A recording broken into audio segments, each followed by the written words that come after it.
আমাদের ইমাম আবু হানিফা রাহিমাহুল্লাহ তিনি বর্ণনা করেছেন, যারা আলেম বিদ্বেষী, ইসলাম বিদ্বেষী, কোরআন বিদ্বেষী, তারা যদি মারা যায়, এরকম যদি কোনো মানুষ মারা যায়, তোমরা তাদের জানাজায় অংশগ্রহণ করো না। আজ যাদেরকে আলেমদের দুশ্মন হিসেবে চিহ্নিত করা হয়েছে, আলেমদের রক্তে যাদের হাত রঞ্জিত হয়েছে, তারা মারা যাওয়ার পরে জানাজায় যাবেন না। কারা কারা হাত উঁচু করে দেখান। আমার কথা না, আল্লাহর কথা। আল্লাহ রাব্বুল আলামিন বলেন সূরা তাওবা আয়াত নম্বর 84, আল্লাহ রাব্বুল আলামিন বলেন ওয়ালা তাকুম আলা কবরিহি ফি ওয়ালা তুসাল্লি আলা আহাদিম মিনহুম মাতা আবাদা। ইসলাম বিদ্বেষী, কোরআন বিদ্বেষী, আলেম বিদ্বেষী যদি মারা যায়, তোমরা তার জানাজায় অংশগ্রহণ করো না। যদি যেও পড়েন তাহলে বিনা ওযুতে জিন্দাবাদ। ঠিক কিনা বলেন? আলেম বিদ্বেষী, ইসলাম বিদ্বেষীদের সাথে একজন আলেমকে যারা পিটায়, আলেমদেরকে যারা হত্যা করে, নির্যাতন করে, গুম করে, তাদের সাথে, সাধারণ মানুষের সাথে, এদেশের মানুষের সাথে কোনো সম্পর্ক নাই। ঠিক কিনা বলেন? আল্লাহ আমার রব, এই রবি আমার সব। সবাই আল্লাহ আমার রব, এই রবি আমার সব। দমে দমে তনু মনে তারি অনুভব। দমে বন্ধুরা, চ্যানেলটি সাবস্ক্রাইব করুন। কদাইতা ওয়া ইউসাল্লিমু তাসলিমা। নেই তাহলে কি এই জাতি আর নতুন করে কোনো আলেম হবে? আলেম হবে না। ঠিক তেমনি এই জাতির শিক্ষক হচ্ছে আলেমরা। আলেমরা না থাকলে ইসলাম থাকবে না। এজন্যে 50-এর দশক থেকে শুরু করে ধর্মনিরপেক্ষতাবাদীরা চিন্তা করলো 50 বছর বসে একটা মেম্বারির ভোট জোগাড় করতে পারেনি, কিন্তু আলেমদের কথায় মানুষ ফজরের নামাজ পড়তে যায়। আলেমদের কথা শোনার জন্য খেয়ে না খেয়ে ঘর বাড়ি ছাড়া হয়ে গভীর রাতে কনকনে শীতের মধ্যে আলেমদের কথা শোনার জন্য গ্রামের এই মেঠোপথের পাশে লোকজন পাগল পাড়া হয়ে যায়। তারা আইডেন্টিফাই করেছে যে এর মূল কারণ হচ্ছে আলেমরা। আলেমদেরকে যদি সাধারণ মানুষ থেকে আলাদা করা যায়, আলেমদেরকে যদি কুচ্ছা রটনা করে, আলেমদের গায়ে যদি কোনো কলঙ্কের তিলক জোর করে পরিয়ে দেয়া যায়, তাহলে সাধারণ মানুষগুলো আলেমদের কাছে আসবে না। আলেমদের কাছে না আসতে বলে এই সাধারণ মানুষদেরকে নাস্তিক কিংবা মুরতাদ বানানো সহজ হবে।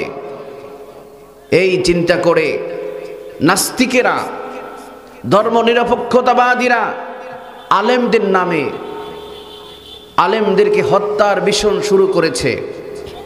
আলেমদের নামে বদনাম ছড়িয়ে আলেমদেরকে সাধারণ মানুষ থেকে দূরে থাকা তো দূরের কথা, যতই আলেমদের ব্যাপারে প্রোপাগান্ডা ছড়িয়েছে, যতই আলেমদেরকে বদনাম করেছে, যতই আলেমদেরকে ফাঁসি দিয়েছে, যতই আলেমদেরকে হত্যা করেছে, যতই আলেমদেরকে আয়না ঘরে রেখেছে, ততই এদেশের মানুষ আলেমদের প্রতি বেশি ঝুঁকে গেছে। ঠিক কিনা বলেন? মিজানুর রহমান আজহারি বলেন, আল্লামা মামুনুল হক বলেন, মুফতি আমির হামজা বলেন, এই 20 শতাব্দীতে যিনি 50 বছর পর্যন্ত তাফসীর করেছেন, আল্লামা দেলোয়ার হোসেন সাইদি রাহিমাহুল্লাহ, তাকে চোরের মামলা দিয়ে, মিথ্যা মামলা দিয়ে, হামলা দিয়ে জেলখানায় রেখে সাধারণ মানুষদেরকে তাফসীর থেকে, সাধারণ মানুষ থেকে আলাদা করা হয়েছে।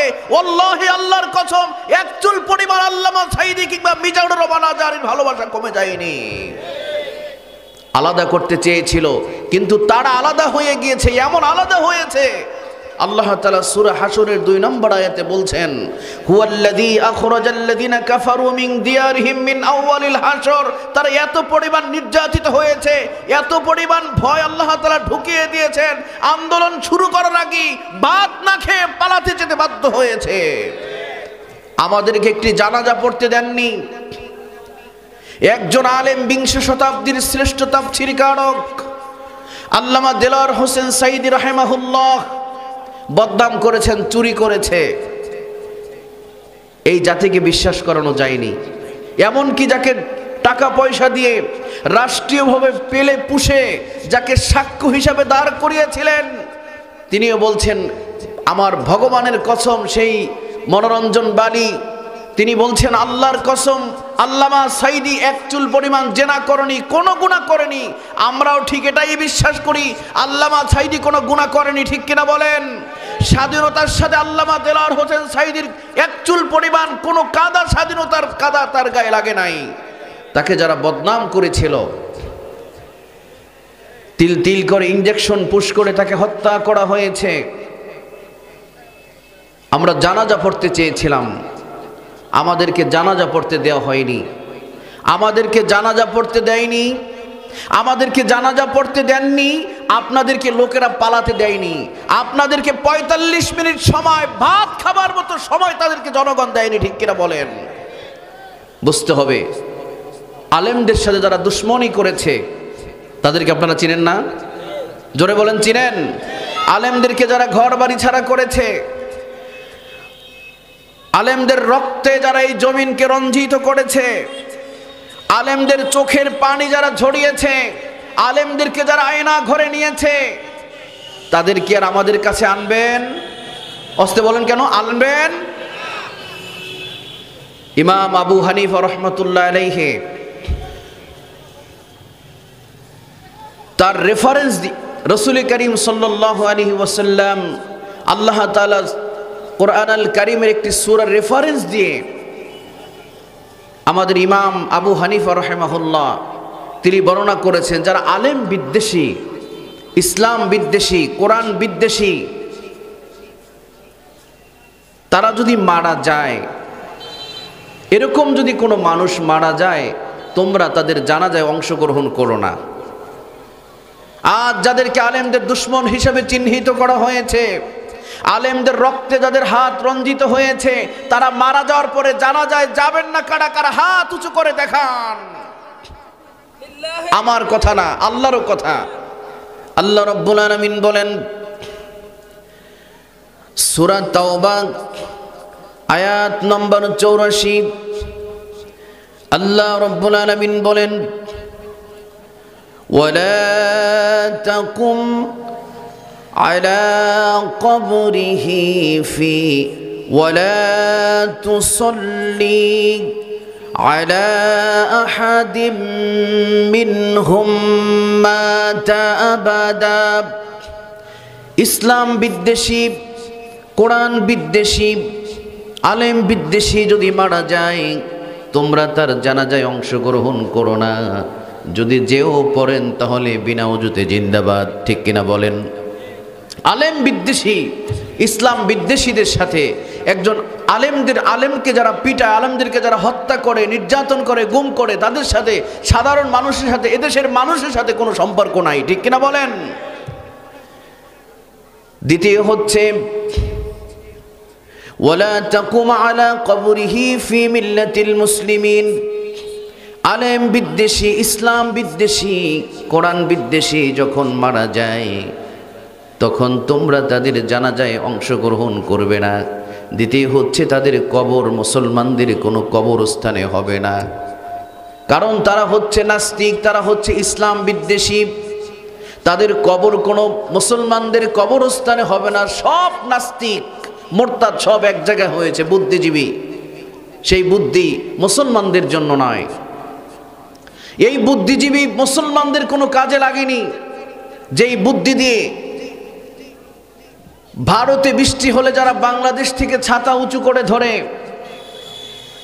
বাংলাদেশের সীমান্তে যখন গুলি করে মানুষকে হত্যা করে, তখন বুদ্ধিজীবীরা যখন মুখে কুলুপ পরে রাখে, ভারতের কোনো স্বার্থ উদ্ধার করার জন্য যারা বাংলাদেশে বসে ছাতা উঁচু করে ধরে তারা হচ্ছে ভারতের বুদ্ধিজীবী। এই বুদ্ধিজীবী আমাদের দরকার নেই। সব বুদ্ধিজীবী মারা গেলে বুদ্ধিজীবী গোরস্থান। আল্লাহ তাআলা কিয়ামতের দিন বলবেন যে একটু বুদ্ধি দাও, এখন কিয়ামত সংগঠিত করব। তারা মারা গেলে তোমরা মুসলমানদের কবরস্থানে কবর দিও না। আর তৃতীয় হচ্ছে ওয়ালা ইউনকিহুনা লাহুম, যারা ইসলাম বিদ্বেষী, কোরআন বিদ্বেষী, আলেম বিদ্বেষী, তারা যখন তাদের সাথে তোমরা কোনো বিবাহ বন্ধনে আবদ্ধ হয়ে তাদেরকে আত্মীয়তার সম্পর্ক তাদের সাথে করো না। প্রিয় ভাইরা, এই মত ইমাম আবু হানিফা রাহিমাহুল্লাহ তিনি বর্ণনা করছেন তার ফিকহুল আকবারে। আসুন, যারা আলেম বিদ্বেষী, যারা ইসলাম বিদ্বেষী, কোরআন বিদ্বেষী, তাদের সাথে মুসলমানের কোনো সম্পর্ক থাকতে পারে? আসুন আল্লাহ তাআলা আলেমদেরকে আরও মর্যাদা বাড়িয়ে দিন। যারা নির্যাতিত হয়েছে, নিপীড়িত হয়েছে, জেল জুলুম নির্যাতনের শিকার হয়েছে, যারা ঘরবাড়ি ছাড়া হয়েছে, যারা দেশান্তর হয়েছিল, যাদেরকে হত্যা করা হয়েছিল, গুম করা হয়েছিল, এই 15টা বছর পর্যন্ত আলেমরা জবান খুলে মসজিদ কিংবা ময়দানে যারা কথা বলতে পারেনি, আজকে স্বাধীনভাবে কথা বলার সুযোগ করে দিয়েছেন কে? যারা শাহাদাত বরণ করেছেন, ইন্তেকাল করেছেন, নির্যাতিত হয়েছেন, আল্লাহ তাআলা সকলকে জান্নাতের উঁচু মাকাম দান করুন, আমিন। তারুণ্যের উচ্ছ্বাস, 24-এর গণ আন্দোলনের, গণ অভ্যুত্থানের নায়ক প্রাণপ্রিয় যুবক ভাইয়েরা, ছোট্ট বন্ধুরা, পর্দার আড়ালে আমাদের মায়েরা, মেয়েরা ও বোনেরা, আমি আল্লাহ সুবহানাহু ওয়া তাআলা শুকরগুজার হচ্ছি যিনি আমাদেরকে এই মুতাবাররক সুন্দর সন্ধ্যায় কিছুটা নাতিশীতোষ্ণ পরিবেশে আল্লাহ তাআলা আমাদেরকে এখানে বসিয়ে দিয়েছেন, জড়ো করে দিয়েছেন। দয়াটা কার? সবাই বলেন কার? যে আল্লাহ দয়া করেছেন, মায়া করেছেন, এখানে বসার মতো সুযোগ করে দিয়েছেন, সেই মহান মালিকের শেখানো ভাষায় শুকরিয়া আদায় করি। সকলে পড়ছি আলহামদুলিল্লাহ। রাসূল করিম সাল্লাল্লাহু আলাইহি ওয়াসাল্লামের বাড়ির কাছে সিরাত ইবনে হিশাম লেখেন যে রাসূল করিম সাল্লাল্লাহু আলাইহি ওয়াসাল্লামের বাড়ির একেবারেই কাছে, সাফা মারওয়ার থেকে পূর্ব দিকে তাকালে সাফা মারওয়ার পাদদেশে ছিল নবী মুহাম্মদুর রাসূলুল্লাহর বাড়িটা। দারুল আরকাম, বর্তমান সৌদি আরবের সরকার সেটাকে একটি লাইব্রেরি করে রেখেছেন। তার অদূরে মাত্র 150 থেকে 200 হাত দূরে আবু জাহালের বাড়ি ছিল। বাড়ি কাছে, কত কাছে বলেন তো? 150 থেকে 200 হাত, এত কাছে বাড়ি। কোরআনের কাছে আসতে পেরেছিল? বলার ভাইরা, কোরআন তাকে স্পর্শ করেনি, বাড়ি কাছে। সালমান ফার্সি রাদিয়াল্লাহু তাআলা আনহুর বাড়ি বর্তমান ইরানের পারস্যে, মক্কার থেকে ইরান 1800 মাইল দূর। আল্লাহ তাআলা কোরআনের জন্য সালমানকে টার্গেট করেছেন, সুবহানাল্লাহ। ওই বাড়িটা, যেই বাড়িটার মধ্যে রাসূল করিম সাল্লাল্লাহু আলাইহি ওয়াসাল্লামের ব্যাপারে সিদ্ধান্ত হয়েছিল, যারা সিদ্ধান্ত নিয়েছিল রাসূল সাল্লাল্লাহু আলাইহি ওয়াসাল্লামকে দ্বীনের দাওয়াত দিতে দিবে না, আল্লাহর জমির আল্লাহর দ্বীন কায়েমের আন্দোলন করতে দিবে না, যারা ষড়যন্ত্র করছিল, ওই বাড়িটায় বসে, সেই বাড়িটা আজকে বাথরুম হয়েছে। 4500 বাথরুম। লোকেরা সৌদি আরবের পৃথিবী থেকে যারা ওখানে হজ করতে যায় সবাই ওখানে গিয়ে পায়খানা করে আসে। ঠিক তেমনি পৃথিবীতে যত অভিশপ্ত বাড়ি আছে, প্রত্যেক অভিশপ্ত বাড়ির উপরে আল্লাহর গজব পড়ে, কারণ ওই বাড়িতে বসে ইসলাম বিদ্বেষীদেরকে, সাধারণ মানুষদেরকে, ভূখণ্ডের বিরুদ্ধে যারা ষড়যন্ত্র করে, ওই সমস্ত বাড়ি টেকে না। ঠিক কিনা বলেন? প্রিয় ভাইরা, বাড়ি কাছে কিন্তু ষড়যন্ত্রকারীদের আখড়া ছিল। শুধু বাড়ি নয়, শুধু বাড়ি নয়, কারুনের বাড়ি ছিল 58 একর জমির উপরে। কারণ দাম্ভিকতা দেখাতো, ক্ষমতার মসনদে বসে সাধারণ মানুষদেরকে, মিশরের জনপদের মানুষদেরকে হত্যা করত। আল্লাহ তাআলা বাড়ি সহ কারণকে ধসিয়ে দিয়েছেন জমির মধ্যে। যারা পানিতে ডুবে যায় তাদেরকে বলে ডুবে যাওয়া, আর যারা জমিনের মধ্যে ডুবে যায় তাদেরকে বলে ধসে যাওয়া। ফি জিলজিলাতিল ইয়াউমাল কিয়ামা, আল্লাহ তাআলা জমিনের ভিতরে কারুন সহ ওই জমির ভিতরে তার বাড়িঘর সহ দাবিয়ে দিয়েছিলেন। আমরা যদি আরো ভিতরে তাকাই, সূরা তাওবার 107 নম্বর আয়াত, রাসূল করিম সাল্লাল্লাহু আলাইহি ওয়াসাল্লাম এবং দ্বীনের বিরুদ্ধে একটা মসজিদ নামক মুনাফিকরা বসে এক জায়গায় বসে নাম দিয়েছে মসজিদ। নাম কি? জোরে বলুন। মসজিদ নাম দিয়েছে মসজিদ, কিন্তু ওখানে মুনাফিকেরা বসে আল্লাহর নবীর বিরুদ্ধে, আল্লাহর বিরুদ্ধে ষড়যন্ত্র করার জন্য আল্লাহর নবীকে হত্যা করার ষড়যন্ত্র করেছিলেন। তবুক থেকে ফেরার পথে ওই মুনাফিকদের খেয়াল যে আমরা এই বাড়িটাকে, এই মসজিদকে, মূলত ওটা ছিল ষড়যন্ত্রকারীদের আখড়া, ওখানে বসে মুনাফিকরা ষড়যন্ত্র করার জন্য মসজিদ নাম দিয়ে একটা ঘর তুলেছেন। আল্লাহ তাআলা জিবরাইল আলাইহিস সালামকে পাঠিয়ে বলেন, নবী হে, আপনি ওই পথ দিয়ে যখন যাবেন, মুনাফিকরা চাচ্ছে ওই মসজিদ নামের সে মুনাফিকদের যে আখড়া, মুনাফিকরা যে ঘর করছে, এটাকে আপনাকে দিয়ে উদ্বোধন করবে, আপনাকে দিয়ে জায়েজ করবে। নবী, আপনি যেন ওই ঘর উদ্বোধন না করেন, আপনি যেন ওই ঘরটাকে ঘুরিয়ে দিয়ে যান। আল্লাহু আকবার। রাসূল করিম সাল্লাল্লাহু আলাইহি ওয়াসাল্লাম তাবুক থেকে ফিরছিলেন, মুনাফিকেরা তাকে ধরল যে ইয়া রাসূলুল্লাহ, আমরা একটা মসজিদ করেছি ইবাদত করার জন্য। কোরআনুল কারীমের সে মসজিদ জিরার, আল্লাহ তাআলা বলছেন, নবী, এটা ইবাদতের জন্য নয়, এই ঘরটা ওরা তৈরি করেছে ষড়যন্ত্র করার জন্য, ইসলামের বিরুদ্ধে, আপনার বিরুদ্ধে। ও নবী, আপনি যেন ঘরটাকে ভেঙে দেন, ঘরটা যেন মাটির সাথে বুলডোজার দিয়ে গুড়িয়ে দিয়ে যান, কারণ এটা মসজিদ নয়। মসজিদ হচ্ছে ওইটা, হিয়া মসজিদুন উসিসা আলা তাকওয়া, যেটা আপনি খেজুর পাতা দিয়ে নিজ হাতে নির্মাণ করেছেন, ওইটা হয়েছে তাকওয়ার উপরে ভিত্তি করে, আর এইটা হয়েছে মুনাফিকের আড্ডা দেওয়ার জন্য, ইসলামকে ধ্বংস করার জন্য। অতএব যেই ঘর, যেইখানে মুনাফিকরা ইচ্ছা করে আল্লাহর জমির, আল্লাহর নবীর বিরুদ্ধে ষড়যন্ত্র করার জন্য মসজিদ নির্মাণ করেছেন, ওই ঘরটাও ভেঙে দিয়ে প্রমাণিত হয়েছে যুগে যুগের যারা যেই ঘরে বসে আল্লাহর নবীর বিরুদ্ধে, ইসলামের বিরুদ্ধে, ইসলামপন্থীদের বিরুদ্ধে ষড়যন্ত্র করবে, ওই ঘরগুলো আল্লাহ তাআলা নিজ আসমান থেকে সাহায্য করে মাটির সাথে ঘুরিয়ে দিবেন। ইচ্ছাটা কার? জোরে বলুন কার? কারুনের ঘর ধ্বংস করে দিয়েছিলেন আল্লাহ তাআলা। আবু জাহালের বাড়িতে পায়খানা বা 4,500-5 হাজার বাথরুম বানিয়ে আল্লাহ তাআলা বুঝিয়ে দিয়েছেন, কুল সিরু ফিল আরদ ফানজুরু কাইফা কানা আকিবাতুল মুকাদ্দিবিন। পৃথিবীর মানব মণ্ডলী তোমরা ভ্রমণ করো, দেখো যুগে যুগে যারা দ্বীনের উপরে মিথ্যা আরোপ করেছিল, যারা জুলুম করেছিল, অন্যায় করেছিল, অবিচার করেছিল, আমি আল্লাহ তাআলা তাদের বাড়ি ঘরগুলোকে কি অবস্থা করেছিলাম একটু তাকিয়ে দেখো।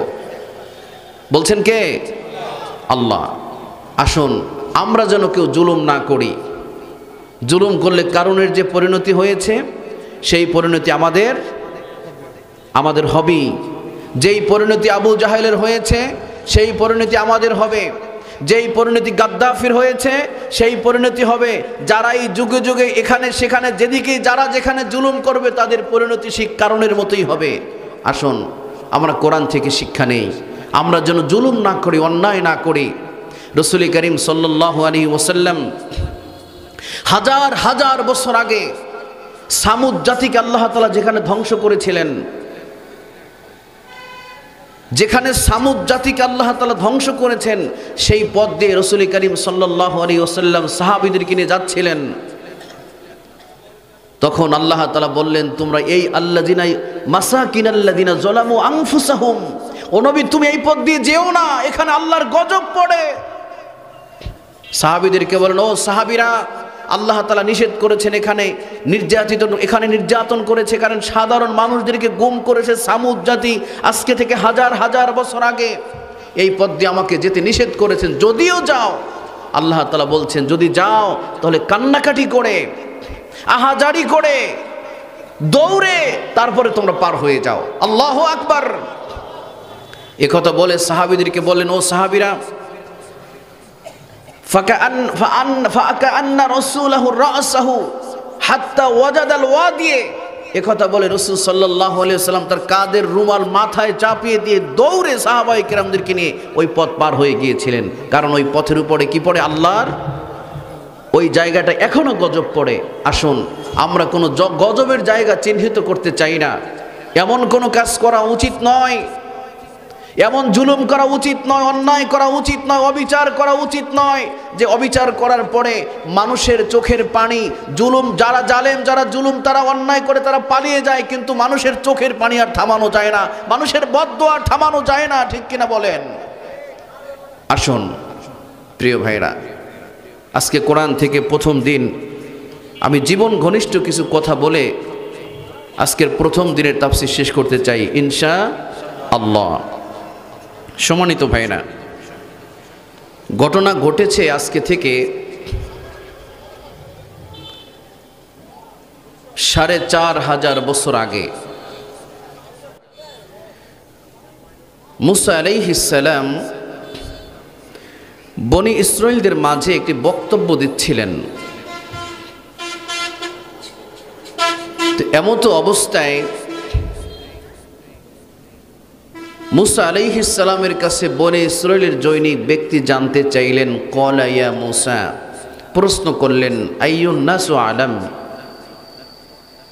ও মুসা, এই পৃথিবীতে সবচেয়ে জ্ঞানী ব্যক্তি কে? মুসা আলাইহিস সালাম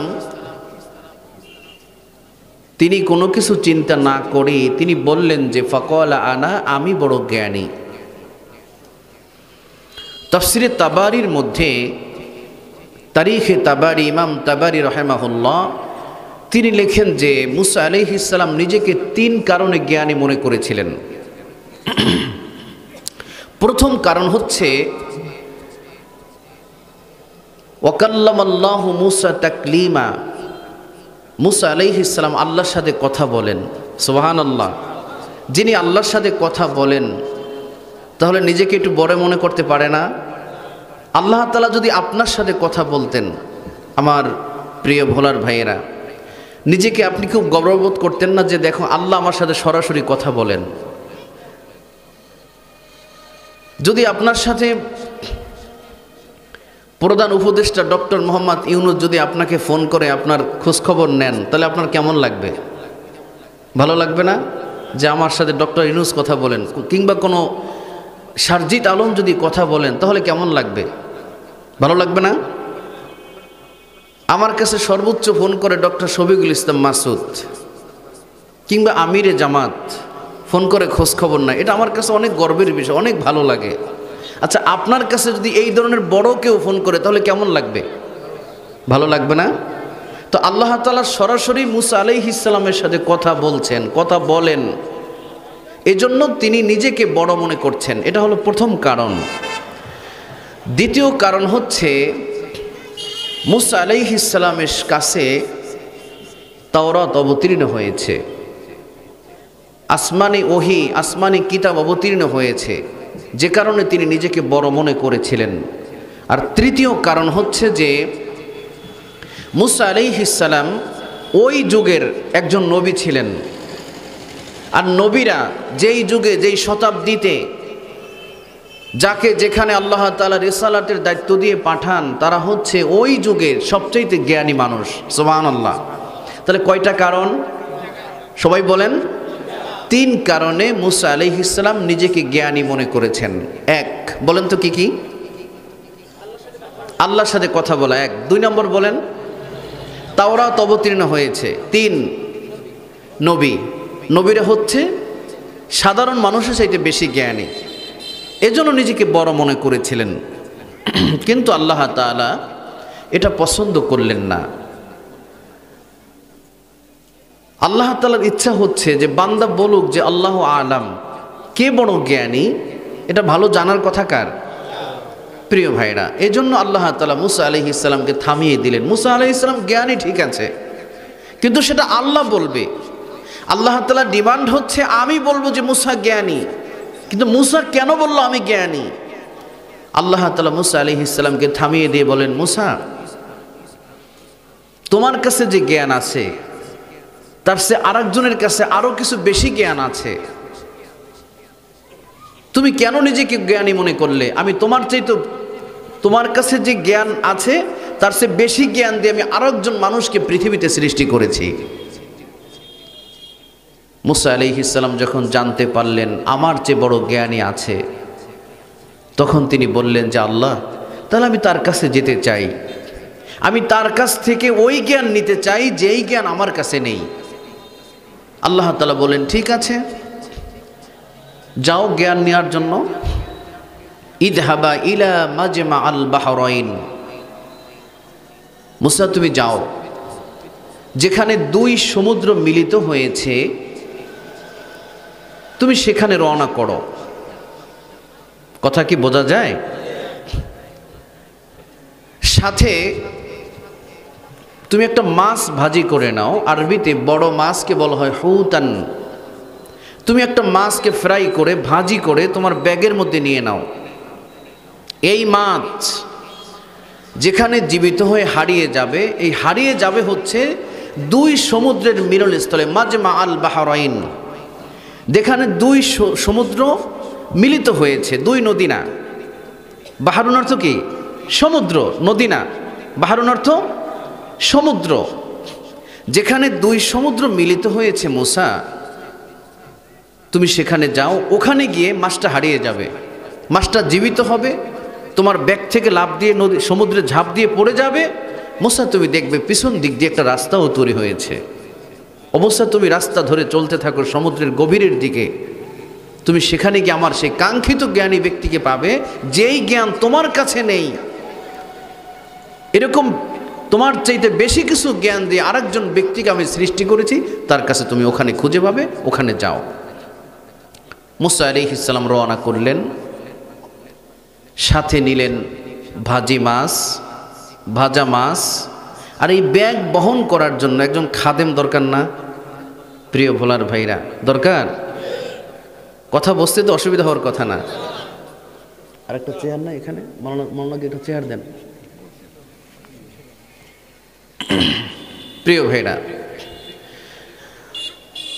মুসা আলাইহিস সালাম মাছ নিয়ে ব্যাগ বহন করার জন্য সাথে নিলেন তারই ভাগিনা ইউশা ইবনে নুন আলাইহিস সালাম। আল্লাহ তাআলা পরবর্তীতে বনি ইসরায়েলের এক জনপদের তাকে নবী করেছিলেন। তা নবীর সাথী, নবীর সফরসঙ্গী কে? নবী। কথা বোঝেন না? নবীর সফরসঙ্গী নবী। এই প্রিন্সিপাল হুজুরের সফরসঙ্গী কে? একজন রিক্সাওয়ালা না একজন আলেম? একজন আলেম। অধ্যক্ষ এই অধ্যাপক মাওলানা আব্দুল জলিল সাহেবের সাথে সফরসঙ্গী হবে কে? একজন সাধারণ মানুষ না একজন আলেম? তো নবীর সফরসঙ্গী নবী সম্পর্কে হচ্ছে ভাগিনা নিয়ে মুসা আলাইহিস সালাম রওনা করলেন। কার খোঁজে? আমি কিন্তু মাঝে মাঝে পড়া নেব, মাঝে মাঝে আমি আপনাদের থেকে জিজ্ঞেস করব যে আপনারা কতটুকু ধরতে পেরেছেন। সম্মানিত ভাইরা, মুসা আলাইহিস সালাম যখন রওনা করলেন ব্যাগ বহন করতে সফরসঙ্গীকে নিয়ে,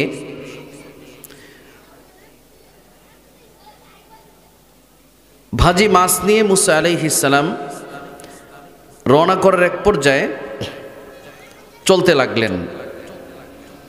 আল্লাহ তাআলা এভাবে বর্ণনা করেছেন। আল্লাহ রাব্বুল আলামিন বলেন, وَإِذْ قَالَ مُوسَى لِفَتَاهُ لَا أَبْرَحُ حَتَّى أَبْلُغَ مَجْمَعَ الْبَحْرَيْنِ أَوْ أُمْضِيَ حُقُبًا। আল্লাহ রাব্বুল আলামিন বলেন, নবী হে স্মরণ করুন সেই সময়ের কথা যখন মুসা তার সফর সঙ্গীকে ইউশা ইবনে নুন আলাইহিস সালামকে বললেন, লা আবরাহু, আমরা থামব না যতক্ষণ পর্যন্ত না আমরা দুই সমুদ্রের মিলনস্থলে গিয়ে পৌঁছি, ততক্ষণ পর্যন্ত চলতে থাকব। আও উকদিয়া আও উমদিয়া হুকবা, অথবা অনন্তকাল চলব। চলতে চলতে আমার জ্ঞান, আমি সেই কাঙ্ক্ষিত জ্ঞানী ব্যক্তির কাছে যাব।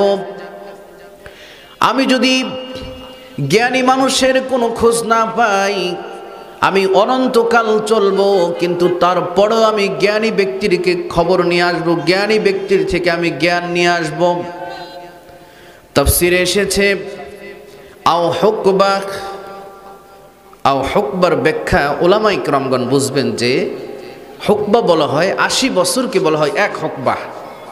তো মুসা আলাইহিস সালাম কতকাল চলেছেন এর একটি সামারি, এর একটা সংক্ষিপ্ত ব্যাখ্যায় বোঝা যায় যে মুসা আলাইহিস সালাম জীবনের একটা অধ্যায় শুধু জ্ঞান অর্জন করার জন্য কাটিয়ে দিয়েছিলেন। সুবহানাল্লাহ। কত বছর শুধু জ্ঞান অর্জন করার জন্য, সেই কাঙ্ক্ষিত ব্যক্তির কাছে জ্ঞান নেয়ার জন্য তিনি জীবনের একটি বিশাল সময়কে, একটি হায়াতে জিন্দেগিকে শুধু জ্ঞানী ব্যক্তিকে খুঁজে বের করেছিলেন। মুসা আলাইহিস সালাম যেতে যেতে যেতে যেতে তিনি জ্ঞানী ব্যক্তির সেই দুই সমুদ্রের মিলনস্থলে গিয়ে পৌঁছলেন। শুনতেছেন কথা? এই শব্দটা কি বন্ধ করা যায় না ভাই? এটা তো আমাকে কষ্ট দিচ্ছে।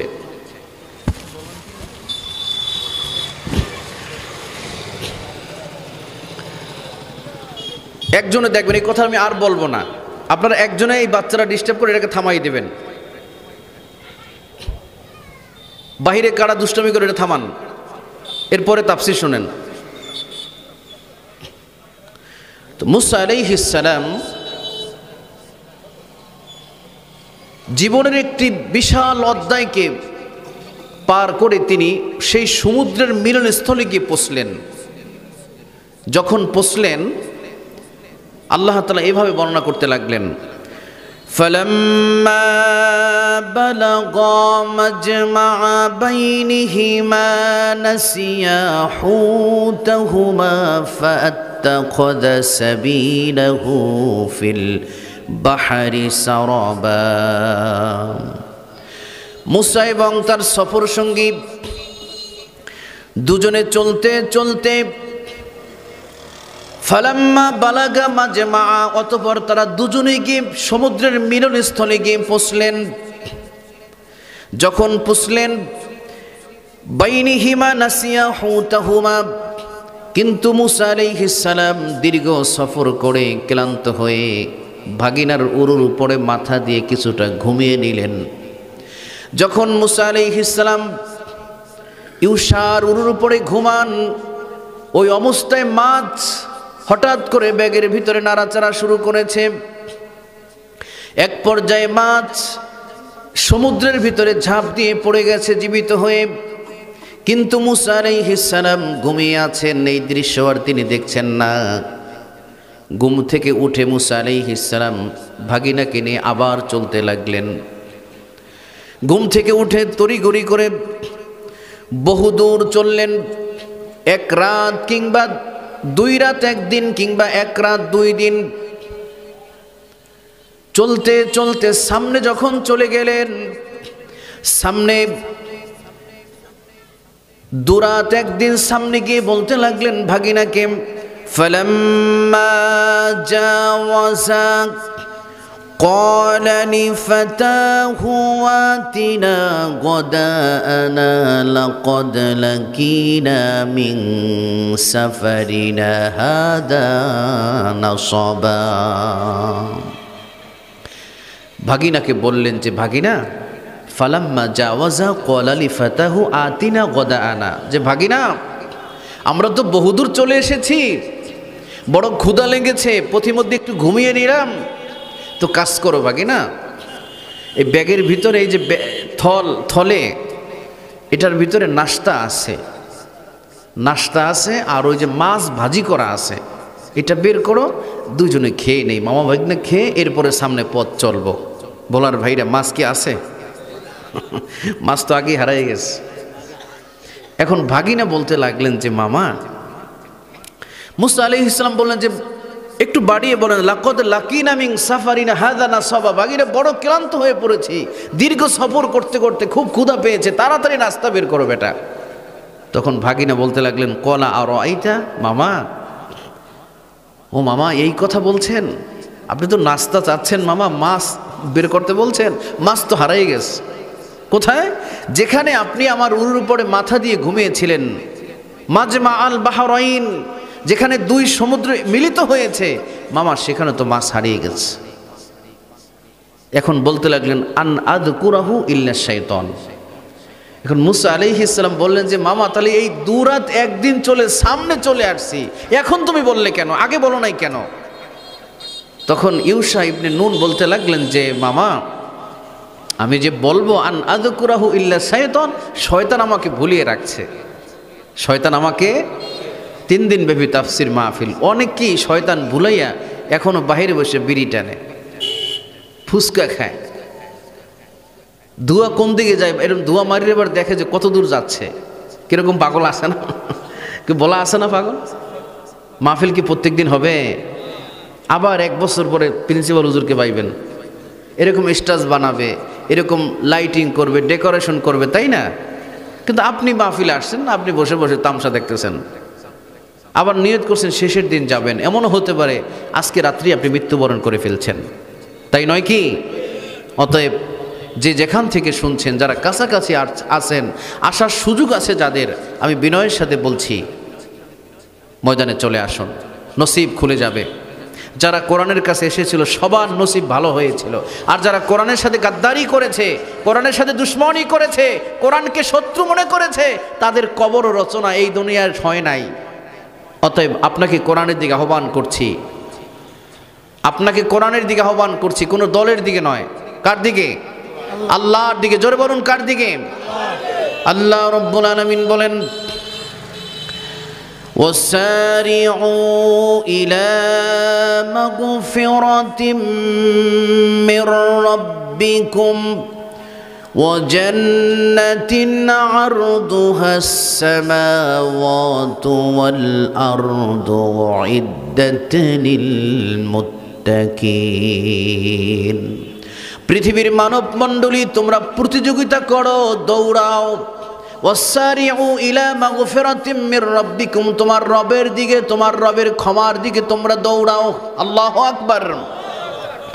যদি তোমার রব ক্ষমা করে দেন, যদি তোমার রব তোমাকে ক্ষমা করে দেন, আরদুহাস সামাওয়াতু ওয়াল আরদ, তোমার রব, তোমার পাল্লেওয়ালা, তোমার প্রভু তোমার জন্য একটা জান্নাত রেডি করে রেখেছেন, যেই জান্নাতের দূরত্ব হচ্ছে, প্রশস্ততা হচ্ছে আসমান জমিনের চাইতে বিশাল।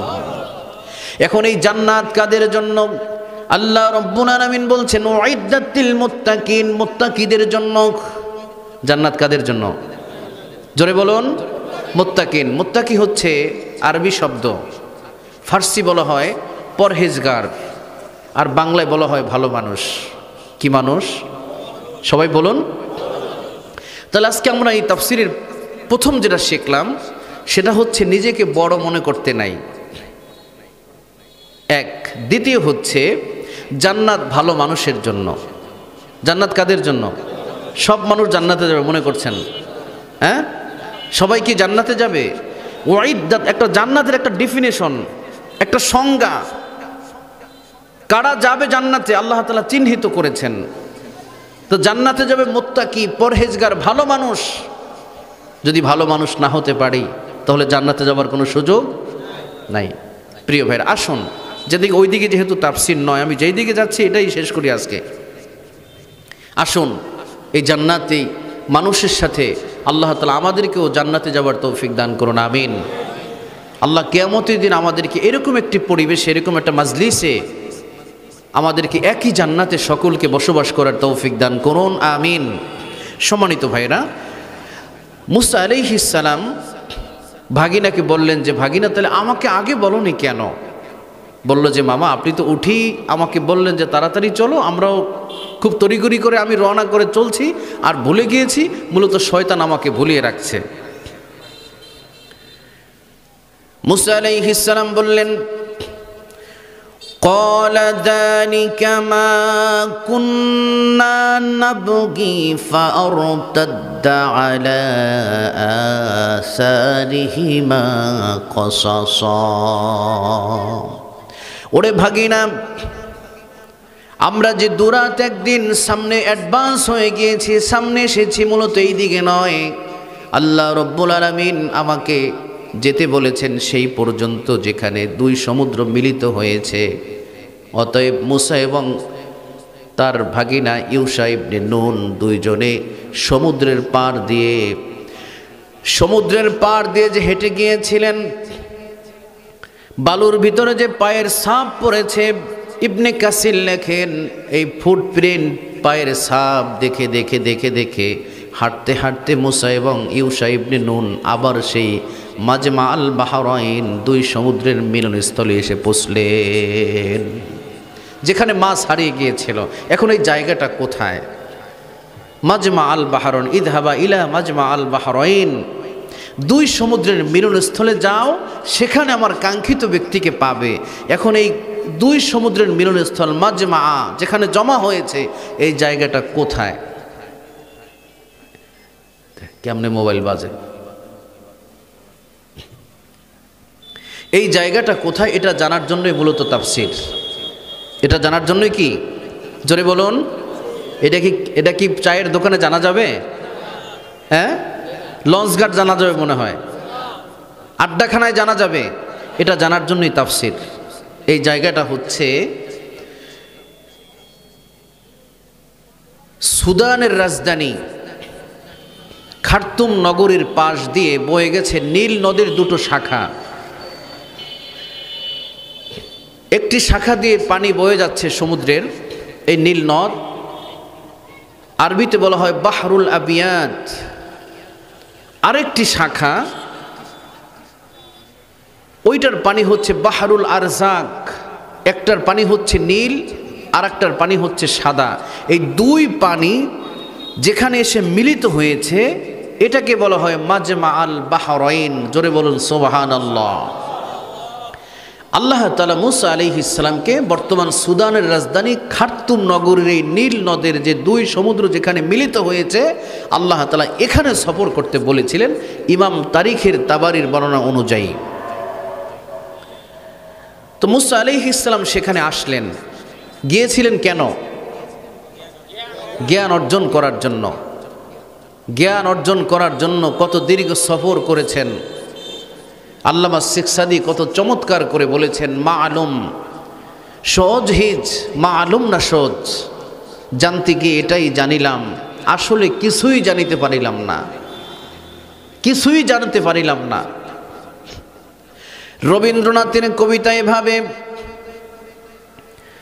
সারা জীবন ঘুরে ঘুরে জীবন হলো কত যে, নানান রকম লোকের সাথে দিন কেটেছে কত যে, যেথায় গেছি কিছু কিছু নিয়েছি মোর থলিতে, যা পেয়েছি পথের ধারে চলিতে।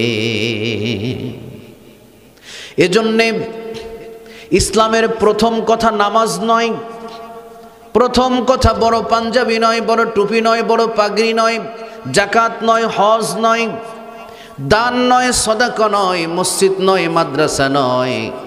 আল্লাহ রাব্বুল আলামিন মুহাম্মদুর রাসূলুল্লাহ সাল্লাল্লাহু আলাইহি ওয়াসাল্লামকে 40 দিন পর্যন্ত জাবালে নূরের মধ্যে তিনি ধ্যানমগ্ন আছেন।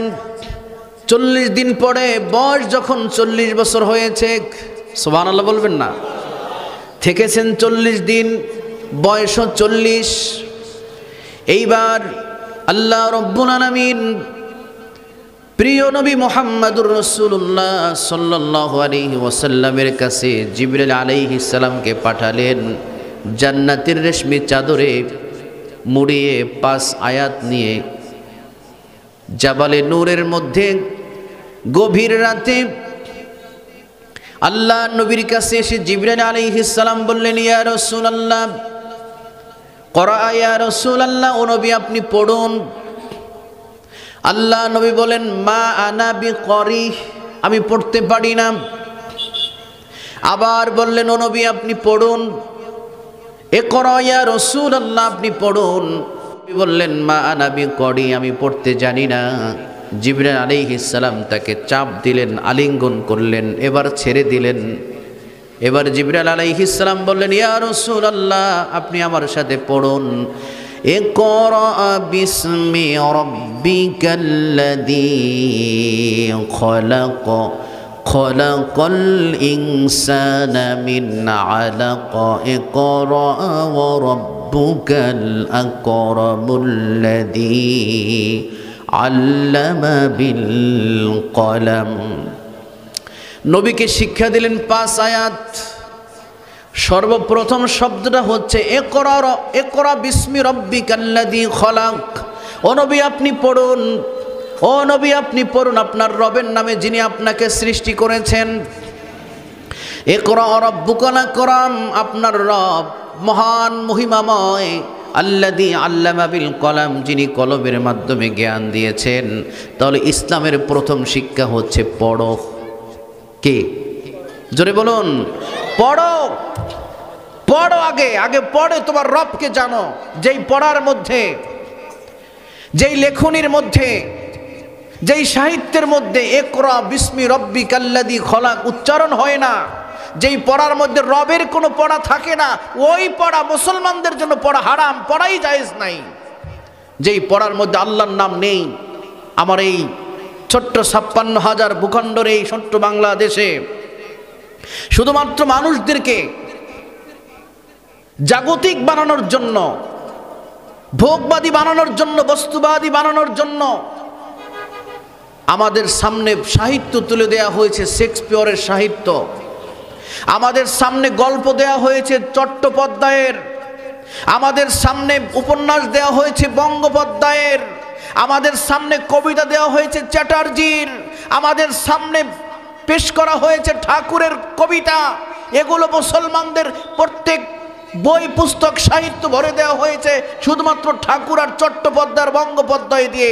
যে দেশে 18 কোটি মানুষ বসবাস করে, 17 কোটি মুসলমান বসবাস করে, সেই দেশকে হিন্দুত্ববাদী নাস্তিক বানানোর জন্য হিন্দুদের শিক্ষা দিয়ে, হিন্দুদের সাহিত্য দিয়ে, গল্প উপন্যাস দিয়ে আমাদেরকে মূলত মূর্তি পূজারী বানাতে চেয়েছিল যারা, তারা সময়ের আবর্তে পালিয়ে গিয়েছে। আমরা তাওহীদি জনতাই রয়ে গেছি, ঠিক কিনা বলেন? উদ্দেশ্য হচ্ছে আমাদেরকে নাস্তিক বানানোর ষড়যন্ত্র চলছিল। একজন খ্রিস্টান দার্শনিক বলছেন, তুমি যদি তোমার জাতিকে ধ্বংস করতে চাও তাহলে 3টা জায়গায় হাত দাও। 1, শিক্ষা ব্যবস্থা, শেষ। 2, যুব চরিত্র। 3, কালচারাল অ্যাটাক, সংস্কৃতি, সভ্যতা, সিভিলাইজেশন। সব পশ্চিমা বিশ্ব আর ভারত থেকে আমদানি সব সংস্কৃতি, সারেগামার সংস্কৃতি এবং শিক্ষা ব্যবস্থা দিয়ে আমাদেরকে ধ্বংস করতে চেয়েছিল।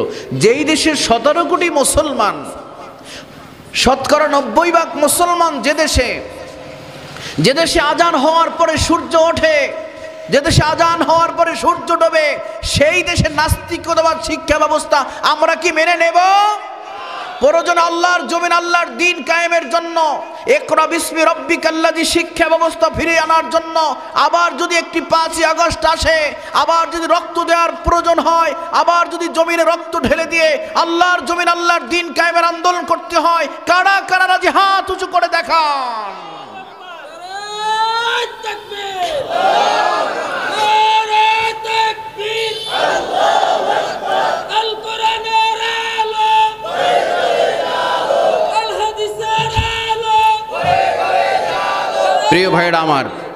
প্রিয় ভাইয়েরা আমার, ইসলামকে যারা শেষ করতে চেয়েছিল, আমাদেরকে তিল তিল করে মূর্তির সামনে মাথা নত করার জন্য রাস্তার মোড়ে মোড়ে চেতনার নামে, মুক্তিযুদ্ধের নামে, 71-এর নামে, 72-এর সংবিধানের নামে রাস্তার মোড়ে মোড়ে মূর্তি বানিয়ে যারা আমাদেরকে মূর্তির সামনে মাথা নত করতে বাধ্য করেছিল, 24-এর গণ অভ্যুত্থানে এই স্বৈর শাসক, এই মূর্তি পূজারীরা, ভারতের 5 গোলামেরা পালিয়ে যাওয়ার সাথে সাথে এদেশের তাওহীদি জনতা যারা যেখানে মূর্তি বানিয়েছে 2 ঘন্টার মধ্যে মূর্তিগুলোকে মাটির সাথে মিশিয়ে দিয়েছে। বুঝিয়ে এদেশের মানুষ আল্লাহ ছাড়া কারো কাছে মাথা নত করবে না, ঠিক কিনা বলুন? এদেশের মানুষ কেবলমাত্র আল্লাহর কাছেই মাথা নত করবে। ইল্লা ওয়াকাদা রাব্বুকা আল্লা তা'বুদু, কেবলমাত্র আল্লাহর সিদ্ধান্ত হয়েছে লোকেরা আমাকেই ইবাদত করবে, আমার গোলামি করবে, আল্লাহ ছাড়া কারো গোলামি করতে আমরা রাজি নই। আমাদেরকে ভয় দেখানো হয়েছে, আমাদেরকে ফাঁসি দেওয়া হয়েছে, আয়না ঘরে নেওয়া হয়েছে, গুম করা হয়েছে, কিন্তু তারপরও বাতিলদের সাথে আমরা কম্প্রোমাইজ করিনি, আতাত করিনি। শিক্ষা ব্যবস্থা যারা ধ্বংস করেছিল, যুব চরিত্র যারা ধ্বংস করতে চেয়েছিল, যারা ভারত থেকে সংস্কৃতি আমদানি করে আমার দেশকে যারা মূর্তি পূজারি বানাতে চেয়েছিল, শিক্ষা ব্যবস্থাকে শেষ করে দিয়ে, মনে রাখতে হবে সেই ভারত আমাদের বন্ধু নয়। আমাদেরকে 17টা বছর পর্যন্ত গালি দেওয়া হয়েছিল পাকিস্তানের দালাল। আমরা পাকিস্তানের দালাল নই। 17 বছর খুন করেছেন, গুম করেছেন, হত্যা করেছেন, নির্যাতন করেছেন, ফাঁসি দিয়েছেন, নিবন্ধন কেড়ে নিয়েছেন, কিন্তু তারপর আমরা পালাইয়ে যাই নাই। আর আপনি যে দেশের দালাল সেই দেশে আপনি পালাইয়ে গেছেন। এ কথা বলতে তার এমএ পাস করা লাগে না নাকি প্রিন্সিপাল হুজুর? আপনার ভয় করে নাকি? হ্যাঁ, ওয়াজ করি আমি, হুজুরে ডরে নাকি? প্রিয় ভাইরা আমার, ভারত আমাদের বন্ধু নয়, মনে রাখতে হবে। ভারত আমাদের বন্ধু না শত্রু? জোরে বলুন, ভারত আমাদের বন্ধু না শত্রু?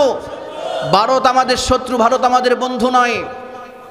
যেই ভারত 500 বছরের সংস্কৃতি, বাবরি মসজিদ, গুজরাটের ভেঙে দিয়ে যারা রাম মন্দির নির্মাণ করেছে, মসজিদের মিনার থেকে মাইক খুলে নিয়ে যারা বানরের পতাকা উড়িয়েছে, মসজিদের প্রত্যেকটা ইট খুলে নিয়েছে, তারা মসজিদের ইট ছাবল দিয়ে বাড়ি দেয় না, আমাদের প্রত্যেক পৃথিবীর সব মুসলমানদের কলিজা আঘাত করেছে, ঠিক কিনা বলেন? যেই ভারত আমার দেশের ফেলানিকে সীমান্তে কাঁটার তারে গুলি করে হত্যা করে ঝুলিয়ে রাখে, যারা আমার দেশে যখন পানির প্রয়োজন হয় না তখন পানি দিয়ে এই বাংলাদেশের ভূখণ্ডকে যারা ডুবিয়ে মারতে চায়, যারা আমার দেশের কৃষককে সীমান্তে পাখির মতো গুলি করে হত্যা করে, তারা আমাদের বন্ধু হতে পারে না, তারা আমাদের শত্রু, ঠিক কিনা বলেন? শত্রুর সাথে আমাদের কোনো আপোষ নেই, শত্রুর সাথে কোনো আপোষ নেই। মনে রাখতে হবে, আমরা রক্ত দিয়ে প্রমাণ করেছি এই জমিন আমার।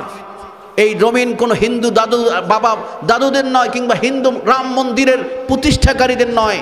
এই জমিন মুসলমানদের। এই জমিনে মুসলমানের রক্ত ঢেলে দিয়েছিল 52-এর ভাষা আন্দোলনে। এদেশের মানুষ রক্ত দিয়েছে 69-এর গণ অভ্যুত্থানে, রক্ত দিয়েছে 71-এর মহান মুক্তিযুদ্ধে, আবার রক্ত দিয়েছে 13ই মে শাপলা চত্বরে, রক্ত দিয়েছে 24-এর গণ আন্দোলনে। গোটা বাংলাদেশের আনাচে কানাচে আবার যদি রক্ত প্রয়োজন হয়, আবার যদি গণ অভ্যুত্থানের প্রয়োজন হয়, আল্লাহর জমিন, আল্লাহর দিন কায়েমের জন্য সবাই রাজি আছি। আল্লাহ আমাদের সবাইকে কবুল করুন, বলেন আমিন। প্রিয় ভাইরা, মুসা আলাইহিস সালাম কোথায় গিয়েছিলেন? কার কাছে গিয়েছিলেন? জ্ঞানী ব্যক্তির কাছে। আমি আমার বিষয়কে ভুলে যাইনি। অতএব ইসলামের প্রথম কথা হচ্ছে ইকরা, রিড অ্যান্ড রিড। পড়ো পড়ো পড়ো, পড়ে তোমার রবকে জানো। সুবহানাল্লাহ বলবেন না? যেই পড়ার মধ্যে ইকরা বিসমি রব্বিকাল্লাযী খলাক থাকে না, যেই পড়ার মধ্যে বিসমিল্লাহির রহমানির রহিম থাকে না, যেই পড়ার মধ্যে আল্লাহ আল্লাহ রসুলের নাম উচ্চারিত হয় না, ওই পড়া মুসলমানদের পড়াই জায়েজ নাই। সম্মানিত উপস্থিতি, মুসা আলাইহিস সালাম ফিরে এসে দেখলেন, মামা ভাগিনা এসে দেখলেন যে পথটা পড়ে আছে। মা যেই দিকে হারিয়ে গিয়েছিল, সেই সমুদ্রের ভিতরে যে ঝাঁপ দিয়ে পড়ে গিয়েছিল, সেই পথ পড়ে আছে। মুসা আলাইহিস সালাম সেই সুড়ঙ্গ দিয়ে নেমে পড়লেন সমুদ্রের অতল গভীরের দিকে। নেমে দেখলেন যে একজন ব্যক্তি চাদর মুড়ি দিয়ে শুয়ে আছে। শুনতেছেন কথা? মুসা আলাইহিস সালাম গিয়ে সালাম দিলেন, আসসালামু আলাইকুম। সালাম দেওয়ার পরে চাদরের নিচ থেকে বলতে লাগলেন, হাল আরদুকা সালাম, কে আমাকে সালাম দিচ্ছে? মানাংতা, কে? এখানে সালামের জবাব আসে কোথার থেকে? সমুদ্রের অতল গভীরে। এখানে তো সালামের জবাব আসার কথা নয়। কে? তখন মুসা বললেন যে আমি মুসা বলছি।